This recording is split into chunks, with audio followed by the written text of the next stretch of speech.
দর্শক, পুলিশ সত্যি বেকায়দায় আছে। কি করবে পুলিশ? আজকে ডিএমপি কমিশনারের একটা অসহায় উক্তি দেখছিলাম, যে বলছেন যে পুলিশের উপর হামলা বাড়লে ঘর বাড়ি নিজেরাই পাহারা দিতে হবে, অর্থাৎ পুলিশ আর দায়িত্ব পালন করতে পারবে না। আবার তার বিপরীতে দেখছি যে কোন পরিস্থিতিতে পুলিশ ফায়ার করতে পারে, অর্থাৎ এখন পরিস্থিতি এমন যে ফায়ার করতে পারে। আমি একটু ভিডিওটা আপনাদেরকে শোনাই। তিনটা ক্ষেত্রে ফায়ার ওপেন করার কথা বলা হয়েছে। একটা হচ্ছে to establish right of private defence. Right of private ডিফেন্সের মধ্যে আছে মানুষের জীবন এবং জানমাল, সেটা নিজের এবং অপরের। 2 নম্বর ক্ষেত্র হচ্ছে সিআরপিসি 127 এবং 28-এ আনলফুল অ্যাসেম্বলিকে ডিসপার্স করার জন্য। 3 নম্বর। দর্শক, আর বিস্তারিত শোনার দরকার নেই, যেটা বোঝা গেল এটা খুব পরিষ্কার। আচ্ছা, কেন কোন পরিস্থিতিতে এরকম পরিস্থিতি, আমি এটা আপনাদেরকে একটু একটা ভিডিওর কিছু অংশ আমি আপনাদেরকে দেখাই, তাহলে বুঝতে পারবেন কেন এই কথাগুলি আসছে। দেখেন, আর একটা ভিডিও দেখাই।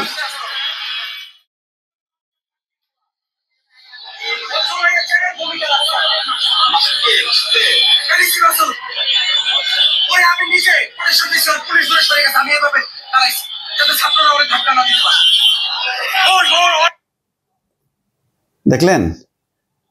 আরেকটু দেখাই, তো দেখার দরকার আছে, কারণ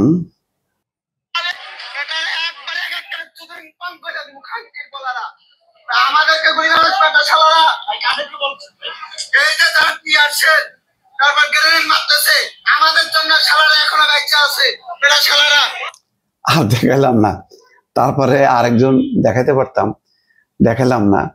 এক ছাত্রী, এক শিক্ষার্থী ঢাকা বিশ্ববিদ্যালয়ের, যেভাবে পুলিশের পেছন দিক দিয়ে টেনে ধরলো, অত হিজাব পরা, বুঝলাম না।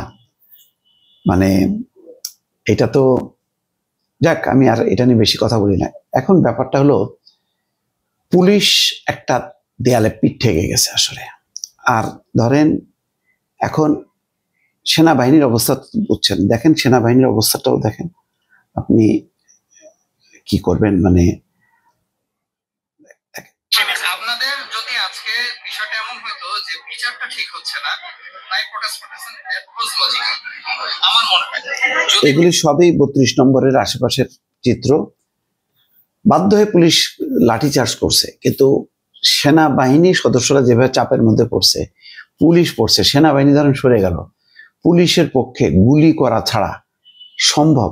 এমনিতে আইন শৃঙ্খলা পরিস্থিতির চরম অবনতি। আমি কালকে একটা ভিডিও দিলাম যে কিবরিয়া, গোলাম কিবরিয়া, পল্লবীর, যদি যাদেরকে 2 জনকে ধরা হয়েছে, ওরা যদি সত্যিকার ভালোভাবে যাচাই করে, যদি মনে হয় যে এরা ওই ফায়ার করছে 3 জনের মধ্যে এই 2 জন, ক্রস ফায়ারে দিয়ে দেন। ক্রস ফায়ার এখন থেকে স্টার্ট না করলে নতুন সরকার যেটা আসবে দেশ চালাতে পারবে না। শুধু সেটা না, আপনি নির্বাচন আস্তে আস্তে পরিস্থিতি খারাপ হয়ে যাবে। দেখেন, এই নভেম্বর পারে ডিসেম্বরটা আসুক, জানুয়ারি, এই 2 মাসে আপনার 12টা বাজবে, বলবে যে বাবা নির্বাচন দরকার নেই, পাবলিক বলবে যে আমাদের আগে যান বাঁচান।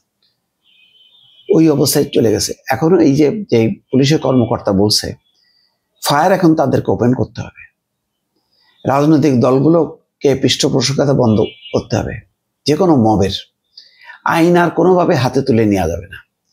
পুলিশকে যদি এখন শক্তিশালী না করা শুরু করেন, আর্মি কিন্তু বিরক্ত হয়ে যাচ্ছে। খেয়াল করছেন? ও বলবে যে আমরা আমাদের জায়গায় আমরা চলে যাই, এটা পাবলিক প্লেসে কাজ করা আমাদের কাজ না। বিপদে পড়ে যাবে কিন্তু পুলিশ, রাষ্ট্র বিপদে পড়ে যাবে। ফলে এই যে বলছেন যিনি, যে পুলিশের উপর হামলা বাড়লে ঘর বাড়ি নিজেরাই পাহারা দিতে হবে, ডিএমপি কমিশনার শেখ মোহাম্মদ সাজ্জাদ আলী কেন বলতেছে? আরে দেখতেছে যে অবস্থা পল্লবীতে, যে অবস্থা, তারপরে ওই হাসপাতালে, ন্যাশনাল হাসপাতালের সামনে যেভাবে গুলি করে মারতেছে, এখানে মব ঠেকানো যাচ্ছে না 32 নম্বরে। তো একদিকে গুলি করে মেরে ফেলতেছে প্রতাপ, অন্যদিকে এমন যারা মব করতেছে, যারা জুলাই আন্দোলনের সমর্থক, তাদের উপর লাঠি চালাবে, তাদেরকে অ্যারেস্ট করবে। এই ঘটনা আপনি চিন্তা করেন, ওই যে ডিসি মাসুদকে নিয়ে যেভাবে উক্তিটা করলো ছেলেটা, আরো অন্যরা, তারপরে যেভাবে মেয়েটা পুলিশের পিছন দিক দিয়ে টেনে ধরলো, এটা যদি আপনার যে কোনো হাসিনার আমলে তো হইলে কথাই নেই, এই পরের দিনই লাপাত্তা হয়ে যেত, এগুলি খোঁজ পাওয়া যেত না। অন্য যে কোনো সরকার আমলে এটা সহ্য করতো না, এটা সহ্য করার মতো এত সোজা না। আপনি এইভাবে পাবলিকলি গালাগালি করে মানে আপনি যেন মানে এদেরকে ইয়ে করে চাকরি দিয়ে রাখছেন, আপনার দয়ায় আছে, সেটা কি? এটা তো জনগণ তাদেরকে দায়িত্ব দিছে, তা এইটাই তো হওয়া উচিত। তারা জনগণের সেবায় নিয়োজিত, কোনো মবের সেবায় নিয়োজিত না। তো এই পরিস্থিতিটা একটা ভয়াবহ অবস্থার দিকে চলে যাচ্ছে। এইটা যদি পুলিশ আজকে দেখেন কতখানি হলে বলতেছে যদি পুলিশের উপর হামলা বাড়তে থাকে তাহলে ঘরবাড়ি, যাদের ঘরবাড়ির উপর হামলা করবে তাদেরকেই প্রোটেকশন দিতে হবে, আমরা আর পারবো না। আবার ওই পুলিশ বলতেছে গুলি, আসলে ওই লাস্টের ওই যে কর্মকর্তা যেটা বলতেছে যে তার মানে জনগণের নিরাপত্তার জন্য, জনগণের পক্ষে, কোনো দলের পক্ষে না, রাজনৈতিক উদ্দেশ্য প্রণোদিত না হয়ে যদি পুলিশ অ্যাকশনে যায় মানুষ সমর্থন করবে। একসময় ক্রস ফায়ার, বিচার বহির্ভূত হত্যাকাণ্ড খুব পপুলার ছিল, কিন্তু শেখ হাসিনা এটাকে যখন নাকি পলিটিক্যালি ইউজ করা শুরু করছে তখন মানুষ বেঁকে গেছে। আদারওয়াইজ তো ভালো ছিল। সন্ত্রাসী নিধন হবে, পালায় যাবে, খুনিরা পাল্টার সাথে সাথে অ্যাকশনে বিলীন হয়ে যাবে, এটা মানুষ এটা কেন অপোজ করবে?